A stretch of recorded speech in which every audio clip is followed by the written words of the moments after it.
The Clash at the Coliseum is less than a week away, and the Superstar Racing Experience has released their Season 2 schedule.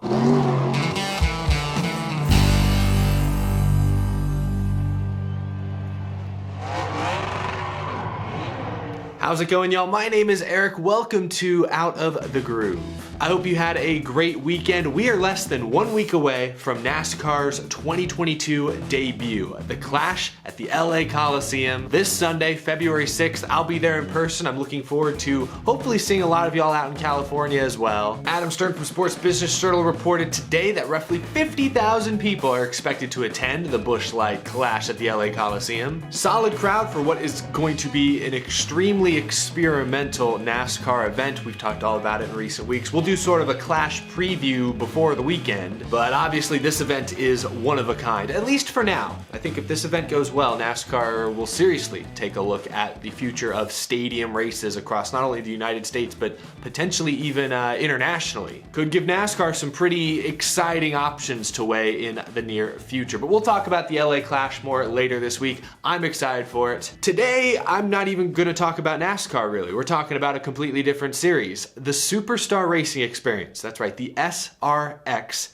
is back. Season 2, summer 2022. Today, the SRX revealed their all-new 6-race summer schedule. A couple familiar tracks return, and as promised, a few new names have been added. Let's take a look. The season kicks off June 18th down in Pensacola, Florida at the famous Five Flags Speedway. That will once again begin a stretch of 6 straight Saturday night events, all on CBS and also apparently Paramount Plus. South Boston Speedway will be the second race of their season. Then Stafford Motor Speedway returns. It was the season opener last year. It will be the 3rd race this season. Nashville Fairgrounds is back, this time as the 4th race. Then they'll head to I-55 Raceway, a dirt track, and they'll wrap things up with another dirt track, Sharon Speedway in Ohio. Once again, all short ovals, once again, 4 asphalt paved, 2 dirt tracks, but as you can see, 4 new tracks to the SRX, only 2 returning from last year, Nashville and Stafford. Taking a closer look at some of these new tracks to the series, Five Flags Speedway, obviously famous for the Snowball Derby. I think that's a worthy addition. It's a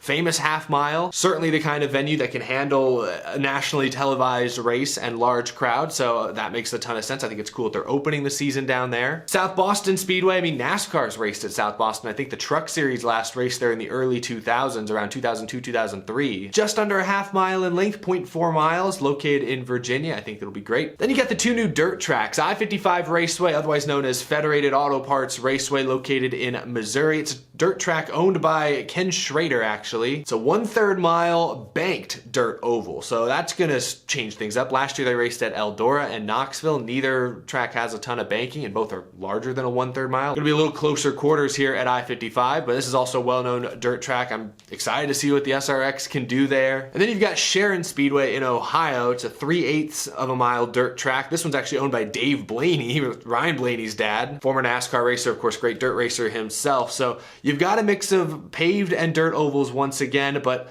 there are a few surprises. I want to talk about the surprises. One, I'm surprised that neither Eldora or Knoxville Raceway are back on the schedule. Like Tony Stewart, who's one of the co-owners, one of the founders of the SRX, owns Eldora. I always figured that was kind of a given. It was going to be a staple on their schedule probably forever. But no Eldora on the schedule. I don't know if there's a scheduling conflict. I don't know what Eldora's year-long season schedule looks like, so maybe that was a thing. Maybe they just wanted to go to I-55, one of these other dirt tracks. But regardless, I'm a bit surprised that really the 2 most well-known dirt tracks in the United States, the SRX won't be going to this year. I just think that's a little surprising. And then I must admit, I'm a bit disappointed that Slinger Speedway's off the schedule. I think pretty much unanimously, fans who watched these races last summer agreed Slinger was probably the most competitive race, probably the best show, one of the most dramatic. Tiny little high-banked quarter-mile track up in Wisconsin. I'm real disappointed to see it off the season 2 schedule. The SRX promised that there would be a turnover. They would change up the schedule quite a bit from year 1 to year 2, keep things fresh. I respect that, and I think that's a great idea. You can't keep doing the same thing over and over again only for 6 races. I think that will eventually get stale. But I am a bit disappointed that Slinger was not one of the 1 or 2 tracks that made the cut. I would have preferred seeing Slinger over Stafford, quite honestly. Glad the fairgrounds are back. Anything that continues to drum up support for that track on the national stage, I think I'll support that. But I am bummed that there's no Slinger. Overall though, I'm excited about the SRX Season 2. What can they improve on from last year? But more importantly, what can they continue to deliver on that they succeeded in doing last year? What we're seeing in this schedule is a lot of more of what made last season good. Again, the focus is on short ovals, short track racing, dirt, asphalt, bringing national TV attention to local tracks that otherwise would never get it. A short, compact 6-race schedule. I've seen a lot of comments from fans saying that they wish there was 8 or 10 races on the schedule this year. No, I love 6. I would be very hesitant to add more than a couple more races to this schedule before long. I think 6 races,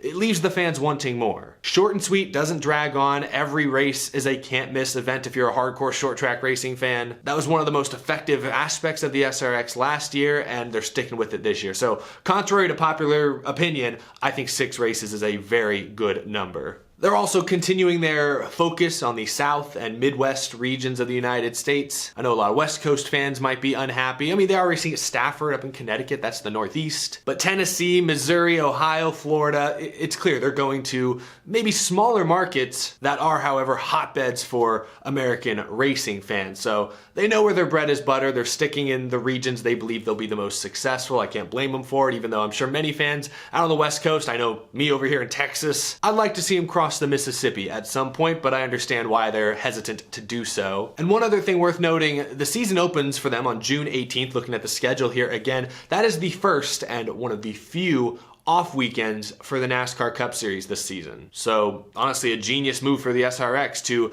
debut their second season on a NASCAR off week. All the attention will be on them. A great call, honestly. And last year, one of the charms of the SRX was that it took place during a summer stretch in the NASCAR schedule where, there weren't a whole lot of marquee events going on at the same time. The SRX didn't have super steep motorsports competition. Looks like the same thing's gonna happen this year. I mean, during the 6 weeks the SRX is racing, NASCAR will go to Nashville, okay, Road America, well, all right, it's 4th of July weekend. Atlanta, for the second time, won't have quite the same interest as the first Atlanta race earlier in the season. New Hampshire, take it or leave it, and Pocono. So the SRX is not going to go up head to head with any major can't miss marquee NASCAR race weekend. So that works in their favor as well. All in all, as much as I wish Slinger Speedway was back on the schedule this year, I think Tony Stewart, Ray Everham, everyone there at the Superstar Racing Experience have set themselves up for success this coming summer. Of course, CBS gonna air all the races. I'm hoping Alan Bestwick and company are back once again. James Hinchcliffe was, I think, the standout color commentator in the booth last year. The TV coverage was phenomenal, really across the board. We don't know yet what the driver lineup will look like.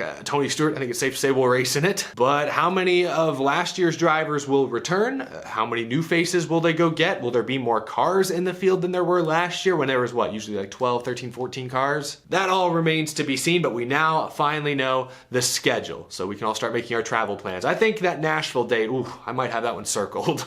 Or maybe Five Flags, I don't know. I regret not sticking around for the Slinger race last year. That was a heck of a show on TV. I'm sure it was amazing in person. This year, for sure, I'm gonna get out to an SRX race. Mark my words, I will make it happen. Anyway, y'all, that's all I wanted to talk about here today. Share your thoughts down in the comments below. How do you feel about the SRX's 2022 schedule? Any tracks they're missing that you would have liked to see? Are there any new tracks that you're not particularly excited about? Let me know down in the comment section below. That's gonna do it. We'll have more NASCAR news to talk about later this week, but in the meantime, thank you so much for watching. Be sure to hit that subscribe button if you're new to the channel. We talk racing day in, day out here on Out of the Groove. You aren't gonna wanna miss any future episodes. And as always, a huge thank you to my amazing Patreon supporters as well. We'll be back later this week. I've got a lot of work, very busy before I leave for the LA Clash this weekend. Have a great rest of your day, y'all. Thanks for watching.